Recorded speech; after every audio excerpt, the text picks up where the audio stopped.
di video membuat kasus Anda oleh Philadelphia Bantuan Hukum. Pada tahun 2012, setidaknya ada 2.000 kunjungan ruang gawat darurat yang berkaitan dengan kekerasan di dalam rumah tangga di Philadelphia.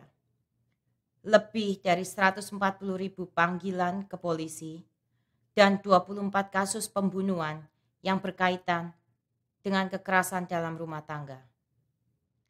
Seringkali, orang yang mengalami kekerasan di dalam rumah tangga tidak mau berbicara atau meminta bantuan karena mereka merasa sepertinya mereka tidak mampu membela diri sendiri dan melarikan diri dari situasi. Terutama jika mereka merawat anak-anak dan memiliki sedikit penghasilan. Secara khusus, mereka mungkin merasa takut bahwa mereka dan anak-anak mereka akan disakiti, bahwa anak-anak akan diambil dari mereka, dan bahwa mereka akan kehilangan dukungan, keuangan, dan tempat tinggal. Untuk membantu mengatasi ketakutan ini, Pennsylvania telah memungkinkan bagi orang untuk mendapatkan perintah perlindungan dari kekerasan atau PFA terhadap orang-orang yang menyakiti mereka. Dalam PFA, hakim dapat menempatkan orang tersebut di tempat yang dapat membantu orang-orang untuk mencapai kebebasannya.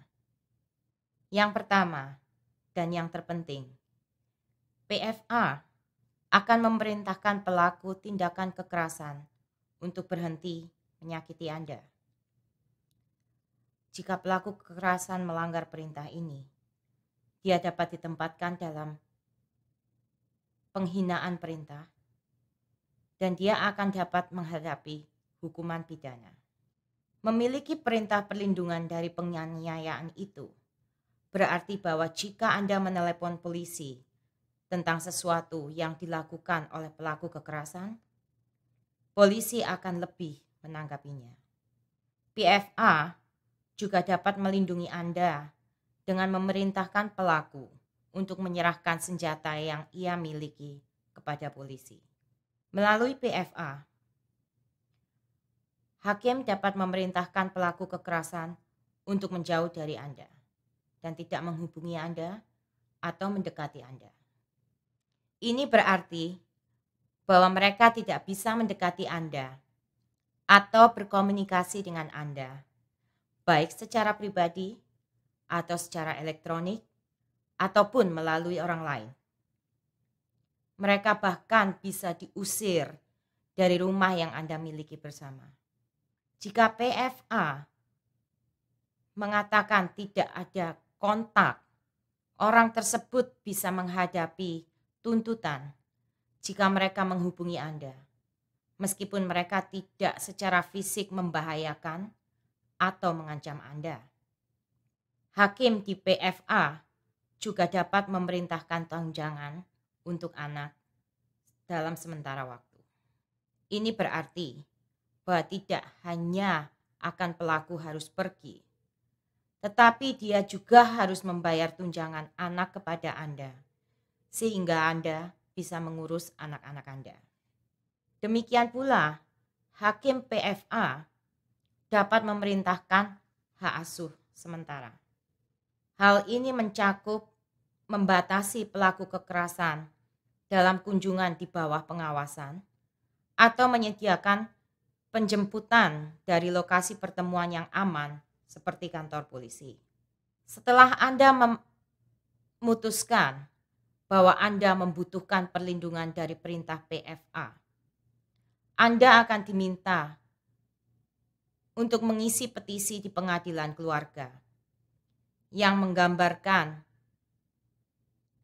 insiden kekerasan yang pernah Anda alami, yang mendukung Anda untuk mencari PFA, termasuk penganiayaan di masa lalu.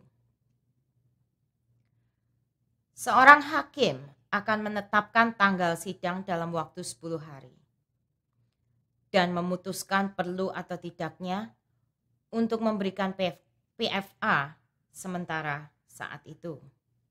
Ini adalah tanggung jawab Anda untuk memberikan terdakwa salinan pemberitahuan sidang petisi dan perintah sementara jika perintah tersebut dikeluarkan. Hal ini disebut pelayanan terdakwa. Anda dapat melayani terdakwa sendiri atau meminta orang dewasa lain untuk melakukannya, termasuk seorang polisi.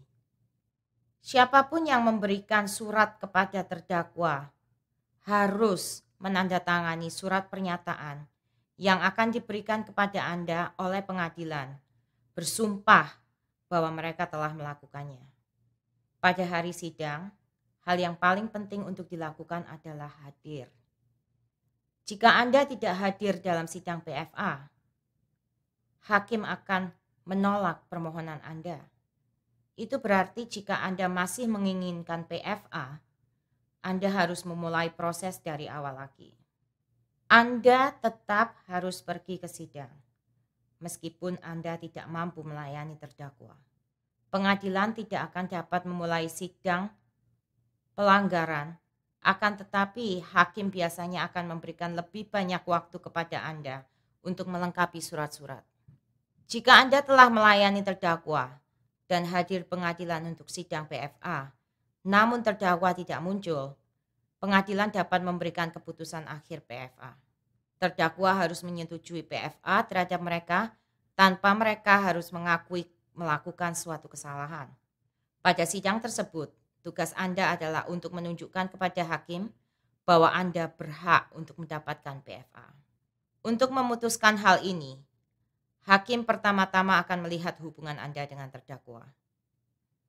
Anda tidak bisa mendapatkan PFA terhadap seseorang yang Anda tidak kenal. Terdakwa harus berasal dari keluarga atau pasangan romantis. Selanjutnya, hakim akan melihat jenis penganiayaan yang Anda alami. Penganiayaan harus melibatkan salah satu dari hal-hal berikut: kekerasan fisik, kekerasan seksual, ancaman kekerasan fisik atau kekerasan seksual, menguntit Anda, penganiayaan anak, atau dipenjara secara paksa. Dipenjara secara paksa berarti pemaksaan terhadap diri Anda untuk meninggalkan tempat tinggal. Penganiayaan emosional dengan sendirinya dianggap tidak cukup untuk mendapatkan PFA. Pelecehan emosional bisa sama berbahayanya dengan kekerasan fisik. Tetapi di bawah hukum, ini tidak cukup untuk mendapatkan PFA. Dalam rangka untuk menunjukkan kepada hakim bahwa Anda memenuhi syarat, Anda akan memiliki kesempatan untuk bersaksi dan untuk menghadirkan saksi-saksi dan bukti-bukti. Anda akan berbicara tentang penganiayaan terbaru, baru kemudian mengenai penganiayaan di masa lalu. Anda harus merincikan secara detail untuk menunjukkan kebenaran dalam cerita Anda. Tapi jangan terlalu lama berada di satu cerita tertentu. Adalah ide yang bagus untuk berlatih untuk apa yang Anda katakan. Terutama jika Anda merasa sulit untuk berbicara tentang apa yang telah terjadi pada Anda. Atau jika Anda merasa takut, Anda mungkin menemukan diri Anda tidak dapat berkata apapun ketika Anda berada di hadapan hakim.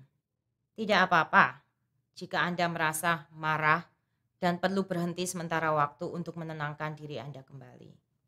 Meskipun Anda merasa takut, malu, atau marah, tetaplah mencoba untuk berbicara dengan tenang, jelas, perlahan-lahan, dan lantang. Anda tidak ingin hakim tidak mendengar apa yang Anda katakan. Anda dapat menunjukkan bukti-bukti kepada hakim seperti misalnya foto dari luka yang Anda dapatkan, laporan dari rumah sakit atau dokter yang disebabkan oleh pelaku kekerasan, atau salinan dari email atau pesan teks yang berisi ancaman. Ada beberapa bukti yang pengadilan tidak dapat mempertimbangkannya karena tidak diterima di bawah aturan bukti. Itu tidak berarti bahwa bukti Anda tidak baik atau pengadilan berpikir bahwa Anda berbohong, pengadilan akan memberitahu Anda jika Anda membawa sesuatu yang tidak dapat diterima. Jika pengadilan melakukan hal ini, janganlah mencoba untuk berdebat dengan hakim. Lanjutkanlah pada hal yang berikutnya. Ini bukan berarti bahwa hakim tidak berada di posisi Anda. Ini hanya berarti bahwa hakim mengikuti aturan bukti. Jika Anda ingin menunjukkan foto, pastikan bahwa foto tersebut terlihat dengan jelas dan Anda memiliki beberapa salinan. Satu untuk Anda, satu untuk ditunjukkan kepada pihak lain, dan satu untuk diberikan kepada hakim. Anda perlu menunjukkan keaslian foto tersebut dengan cara menjelaskan siapa yang mengambil foto tersebut, kapan, apa yang terpampang di dalam foto tersebut, dan apakah itu akurat dalam menggambarkan apa yang terjadi di dalam foto tersebut.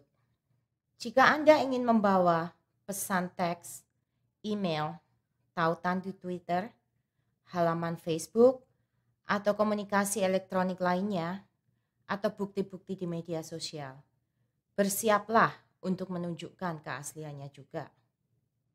Anda harus dapat menjelaskan dari mana komunikasi itu berasal, bagaimana Anda mengetahui bahwa itu benar mereka, kapan diterimanya, dan apakah salinan yang Anda bawa bersama dengan Anda adalah secara akurat menggambarkan apa yang ada di dalam pesan seperti yang diterimanya.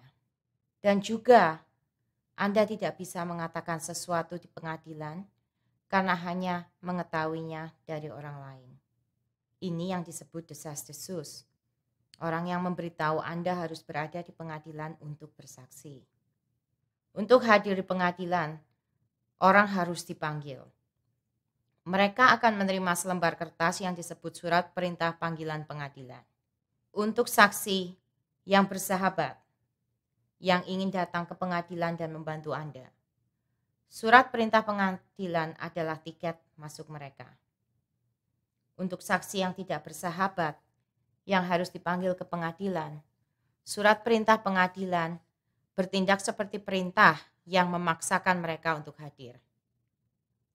Surat perintah pengadilan tersedia di pengadilan, dan pegawai pengadilan dapat menjelaskan kepada Anda bagaimana cara menggunakannya.